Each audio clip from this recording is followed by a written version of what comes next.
내 영혼이 잠잠히 하나님만 바라며 나의 구원이 그에게서 나오는도다. 오직 그만이 나의 반석이시오 나의 구원이시오 나의 요새이시니 내가 크게 흔들리지 아니하리로다. 아멘. 사람들은 무언가 든든하게 의지하는 것이 있으면 다가오는 위기 앞에서 두려움을 느끼지 않습니다. 예를 들면 배를 타고 있는데 배가 침몰하고 있습니다. 그래도 사람들이 크게 동요하지 않는다면 그 이유는 그 옆에 바로 구조선이 기다리고 있기 때문인 것입니다. 가게를 운영하는 사람이 갑자기 화재가 나서 가게가 몽땅 다 타버렸습니다.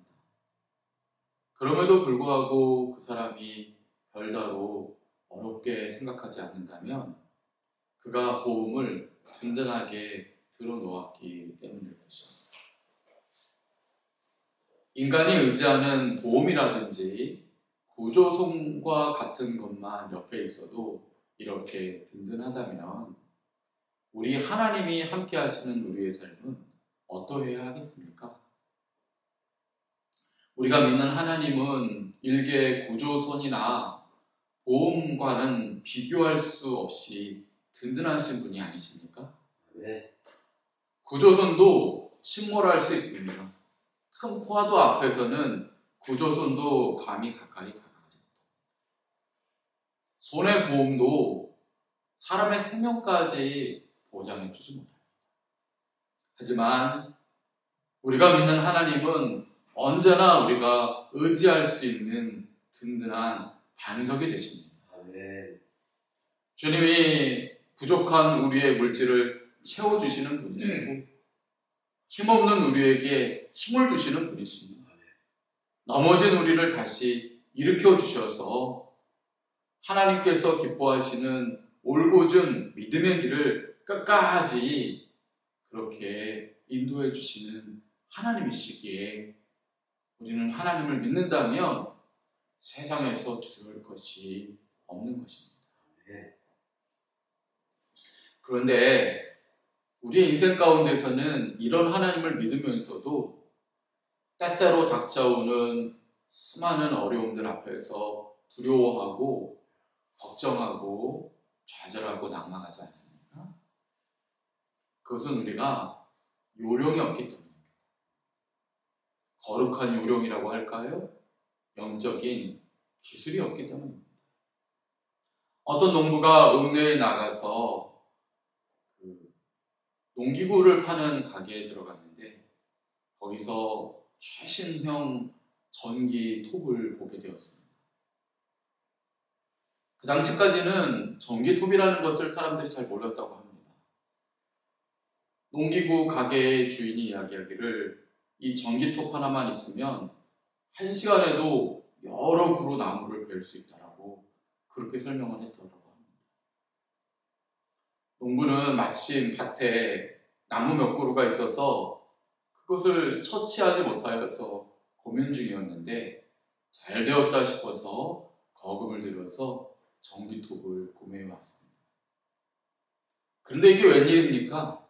아무리 애를 써도 예전에 톱을 쓰던 것보다 못하게 일이 진행이 안 되는 것입니다. 그래서 화가 머리끝까지 난 농부는 다시 농기구 가게를 찾아왔습니다. 주인에게 따지면서 이 잘못된 물건을 당장 환불해 달라고 소리를 질렀다고 합니다. 자초지종을 들었던 농기구 가게의 주인은 잘 보라고 하더니 그 전기톱에 체인을 걸어서 톱을 움직이기 시작했습니다. 그랬더니 굉음을 내면서 톱이 돌아가는 것이었습니다. 사실 알고 보니 농부는 톱을 사가기는 했는데 그 톱을 쓰는 요령을 알지 못했던 것입니다. 그래서 그냥 나무에다 대고 옛날 톱을 쓰듯이 그렇게 톱질을 했으니 그 톱이 어떻게 제대로 기능을 했겠습니까? 우리도 마찬가지입니다. 기도한다고 나오지만 요령이 없으면, 주님이 주시는 지혜로운 요령이 없으면 기도하러 나와도 마음이 불안합니다. 기도를 많은 시간 했는데도 돌아가서는 삶에 아무런 변화가 없습니다. 하나님께서 어떠한 기도를 원하시는지 곰곰이 생각하고 주님이 주시는 지혜 가운데 기도해야 그 기도가 든든하신 하나님을 경험케 하는 기도가 되고 삶 가운데서 승리를 이끌어 내시는 것입니다. 거룩한 기술이라고 할까요? 그런 것이 필요한 것이지요. 오늘 말씀을 기록한 시편의 기자는 다윗입니다. 다윗은 오늘 우리에게 기도 기술 한 가지를 가르쳐 준다고 할 수가 있는데요. 그것을 굳이 이름 붙이자고 한다면 잠잠히 하나님을 바라보는 기도, 그렇게 표현할 수 있을 것 같습니다. 다윗은 기도의 방법을 아는 사람이었습니다. 어제 우리가 묵상한 말씀을 기억하십니까? 어제 다윗은 환난을 만났을 때에 주님 앞에 간절히 부르짖는다, 그런 말씀으로 우리에게 간절히 소리내어 부르짖는 기도에 대해서 소개해 주었습니다. 그러던 다윗이 오늘 말씀에서는 뭐라고 말합니까? 나의 영혼이 잠잠히 하나님만 바라며 그럴 때 나의 구원이 그에게서 나오는도다, 그렇게 말하고 있지 않습니까? 지금 다윗은 잠잠히 침묵하는 기도의 모습을 우리에게 이야기해 주고 있는 것입니다. 상황은 똑같습니다. 아들 압살롬의 반역으로 사방이 가로막히고 기가 막힌 웅덩이에서 다윗은 지금 죽을 위기에 빠졌습니다. 똑같은 상황입니다. 그런데요, 똑같은 상황이라도 모두 같은 방법으로 주님께 나아가는 것이 아닙니다. 때로는 간절히 부르짖어야 할 때도 있고요. 때로는 아무 소리도 내지 말고 가만히 주님을 바라기만 해야 되는 때도 있는 것입니다. 그런데요, 우리의 마음을 내려놓고 성령의 은혜를 구하다 보면 똑같은 문제라도 지금은 잠잠히 하나님만 바라봐야 할 때인지, 아니면 지금은 두 손을 들고 목청껏 부르짖어야 할 때일지 성령이 가르쳐 주십니다. 모든 것을 내려놓고 잠잠히 하나님만 바라는 그 침묵이 더 놀라운 기적을 일으킬 때도 있는 것입니다. 그리고 이러한 영적인 자세는 보다 성숙한 믿음의 용사들에게 요구되는 자세라고 할 수도 있는 것이지요. 나의 영혼이 잠잠히 하나님만 바라며 나의 구원이 그에게서 납니다. 보통 사람들 같으면 원수가 칼날을 목에 대고 있는 상황에서 벌벌 떨고 두려워할 것입니다.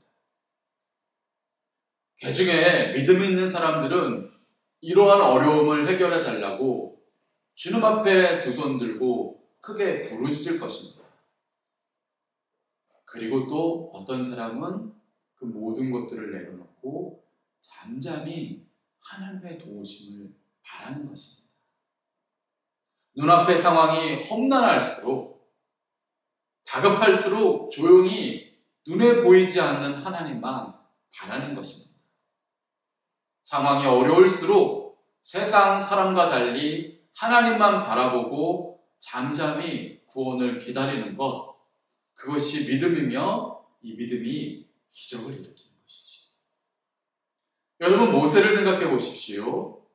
홍해 앞에 이스라엘 백성들을 인도하여 왔습니다. 뒤에는 애굽의 군사들이 말을 타고 창과 활을 앞세우고 달려오고 있습니다. 앞에는 홍해 바다가 가로막혀 있습니다. 이때 믿음이 없었던 이스라엘 백성들이 어떻게 합니까? 울고 소리 지르고 하나님을 원망하고 자기를 이곳까지 인도해온 하나님에 대해서 온갖 불평과 욕을 해대고 있지 않았습니까? 그런데 믿음의 사람 모세는 어떻게 합니까? 잠잠히 침묵하며 하나님의 은혜를 기다렸습니다. 그러면서 이스라엘 백성들에게 말하기를 출애굽기 14장을 보면 이렇게 말합니다. 너희는 두려워 말고 가만히 서서 여호와께서 오늘 너희를 위하여 행하는 구원을 보라. 다윗의 기도와 일맥상통하죠? 가만히 서서 잠잠히 하나님께서 어떻게 하시는지 바라보라. 그때 구원이 우리에게 임할 것이다. 성령의 충만함이 우리에게 임할 것이다. 그렇게 말했습니다. 과연 믿음의 대가다운 모습이죠? 그리고 모세의 이 말대로 하나님께서 기적을 일으켜 주셨습니다. 홍해 바다를 갈라주셨습니다. 이스라엘 백성들을 가나안 땅으로 구원의 자리로 인도하셨습니다. 성도 여러분, 우리가 세상을 이기는 힘은 오로지 주님으로부터 나오는 것입니다. 주님의 힘은 우리가 조바심 낸다고 해서 1초라도 더 빨리 주어지는 것이 아니죠. 우리가 힘쓰고 애쓴다고 해서 주님이 더 많이 은혜를 주시고 덜 주시는 것이 아닙니다. 주께서 역사하실 때까지 기도하고 때로는 기다리고 잠잠히 주님을 느끼는 시간, 그렇게 견디는 시간이 우리에게 필요한 것입니다. 모세나 다윗처럼 이 세상에서 하나님만 바라보는 연습을 통해서 여러분의 믿음이 날마다 성장하게 되기를 바랍니다. 어려운 상황을 만나더라도 당장 죽을 것 같은 그러한 아픔이 있더라도 상황에 매몰되지 마시고 그럴수록 영적으로 침착하게 주님 이 시간 어떠한 주님과의 만남을 원하십니까? 잠잠히 주님을 바라기를 원하십니까? 두 손 들고 주님 앞에 나의 간절함을 토로하기를 원하십니까? 주님 앞에 그렇게 우리의 모습을 성숙하게 거룩하게 드러낼 수 있어야 할 것입니다.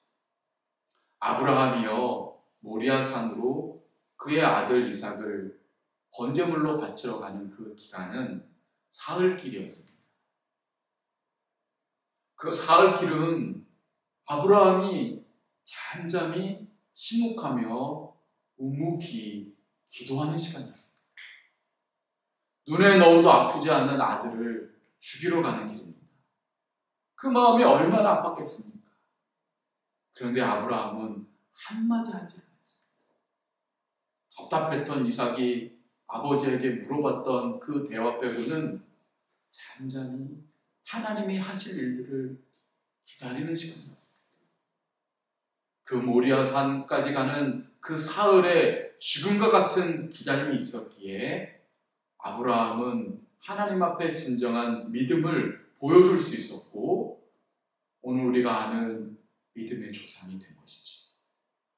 오늘 우리도 그렇게 잠잠히 하나님을 바라보시길 바랍니다.